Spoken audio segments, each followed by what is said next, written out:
Exit poll के रुझान आने के बाद से लगातार जो एनडीए का गठबंधन है, एनडीए के जो लोग हैं वो लगातार जोश में आ गए हैं। खुशी इस कदर जाहिर हो रही है इन लोगों की कि जैसे अब सरकार इनकी तुरंत बनने वाली है। उदाहरण के तौर पे पटना का जो बीरचंद पटेल पथ है, जहां पर कई कार्यालय हैं पार्टियों के, वहां पर एक रथ दिखाई दे रही है। काफ़ी भीड़ लगी है। ये रथ पूरे तौर पे सजाया जा चुका है और ये कहा जा रहा है कि ये रथ विजय रथ है, एनडीए का विजय रथ है। दो घोड़े इस पे सवार हैं और दो घोड़े हैं इस पे जो इस रथ में कसे हुए हैं और काफ़ी जो साजो सज्जा है घोड़ों का, वो दिखाई दे रहा है कि किस तरह से कितना खूबसूरती जो तौर पे इसे सजाया गया है, इसे संवारा गया है।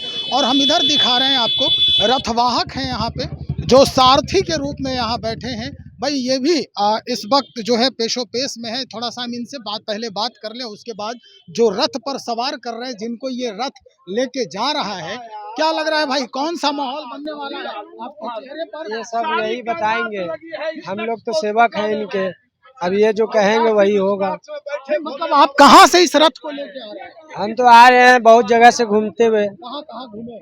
अभी तक तो मतलब मुजफ्फरपुर बिहार के अंदर में 15-20 जगह तो घूमे हैं इसी रथ से जी। क्या क्या इलेक्शन हुआ है वहाँ घूमे हैं हम लोग। किस तरह का फीडबैक मिला आपको? अब ये तो वो सर बताएंगे, हम लोग को तो बस जैसे आपसे बात कर रहे हैं बस उसी तरीके से बात करते हैं। ये रथ कहाँ से शुरू किए थे आप? ये रथ शुरू हुआ था पहले तो वहाँ से गुजरात की तरफ से ही, ये बताएंगे उसके आगे। तो चलिए हम सीधी बात करते हैं। फूल सिंह जी हैं इस रथ पे सवार। क्या लग रहा है, किस तरह माहौल देखते ही आप रथ निकाल दिए?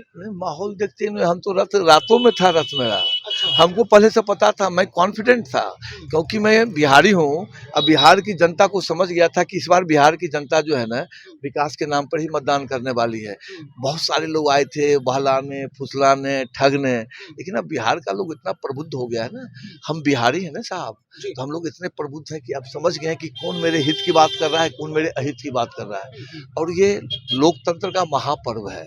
आप देखिए इस बार जो वोटिंग परसेंट बढ़ा है, ये मामूली बात थोड़ा है। हम तो सबको जाके यही कहते थे कि देखो होली, दिवाली, ईद, मुहर्रम सब साल में एक बार आता है। तो भारत माँ का एक ही पर भारत माँ का आता है लोकतंत्र का, वो 5 साल में एक बार आता है। तो इस बार चूकना मत। अगर समझ गए इन बातों को तो गुणगान तुम्हारा भी होगा, और मौका अगर चूक गए तो नुकसान तुम्हारा ही होगा। और लोगों ने इस बात को समझ लिया कि नहीं, ठीक बोल रहा है कलाकार, ये फूल सिंह ठीक बोल रहा है कि ये मौका अगर हम चूक गए तो हमारा नुकसान हो जाए। और लोगों ने भर भर के वोट दिया है हमारे भगवान को। बहुत बहुत धन्यवाद। तो मतलब ये कि तेजस्वी जो कह रहे हैं कि मेरी वजह से, या हमने जिस तरह से जागृत किया बिहार की जनता को, युवा को जागृत किया और वो इतना बढ़ चढ़ के वोट किए हैं, तो इसका मतलब वो बिल्कुल झूठ बोल रहे हैं। सुनिए ना, तेजस्वी भी झूठ बोल रहे हैं कि सच बोल रहे हैं, क्या बोल रहे हैं, नहीं बोल रहे हैं। अरे वो तो विरोधी हो तो कुछ तो बोलबे करेगा ना भाई साहब। हम आप सोचिए ना, जो आदमी परिवार नहीं संभाल पाया, आप उससे कैसे उम्मीद करते हैं कि देश संभालेगा, बिहार संभाल लेगा? आप ये मामूली बात सब थोड़ी समझते हैं, है? तो इसलिए तेजस्वी की बात ना ही कीजिए। तो क्या कम पढ़ा लिखा आदमी फूल सिंह जी, ये आपके गले में देश के प्रधानमंत्री की तस्वीर है, जिस तरह से कोई लॉकेट भगवान का लगाता है, तो ये इसके पीछे का क्या था? सालों से मैं इस बात को समझ गया, ये आम आदमी नहीं है, ये महामानव है, ये अवतरित पुरुष है।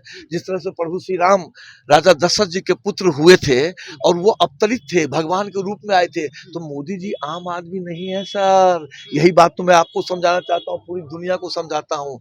ये अवतरित पुरुष है और ये सिर्फ आया ही है कि जो हमारा देश कहा जाता था सोने की चिड़िया, वही सोने की चिड़िया बना के ही व्यक्ति जाएगा। अब कुछ लोग अभी यहीं पे कह रहे हैं कि ये अंधभक्ति कर रहे हैं मोदी की। अब कुछ इनको चाहिए। अरे भाई हमको चाहबे नहीं।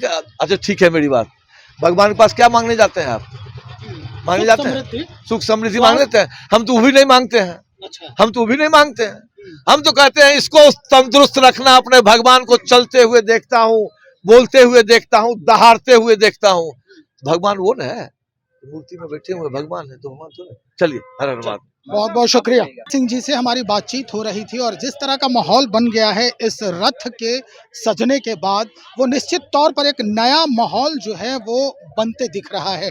एक तरफ अगर हम एग्जिट पोल की बात करें तो उस समय से ही जिस तरह का माहौल बनाया जा रहा था बिहार के राजनीतिक गलियारे को लेकर, राजनीतिक जो उठापटक है इसको लेकर। और अब जब रुझान आने शुरू हो गए हैं, जब वोटों की गिनती शुरू हो गई है, तो सड़कों पर इस कदर जो है खुशी जाहिर करने की जो कोशिश की जा रही है, निश्चित तौर पर बिहार के राजनीति को एक नया आयाम देने की भरपूर कोशिश की जा रही है। तो चलिए देखते हैं और क्या कुछ नज़ारे जो हैं वो देखने को मिलते हैं, क्योंकि अभी गिनती जारी ही है। बने रहिए हमारे साथ, बहुत शुक्रिया।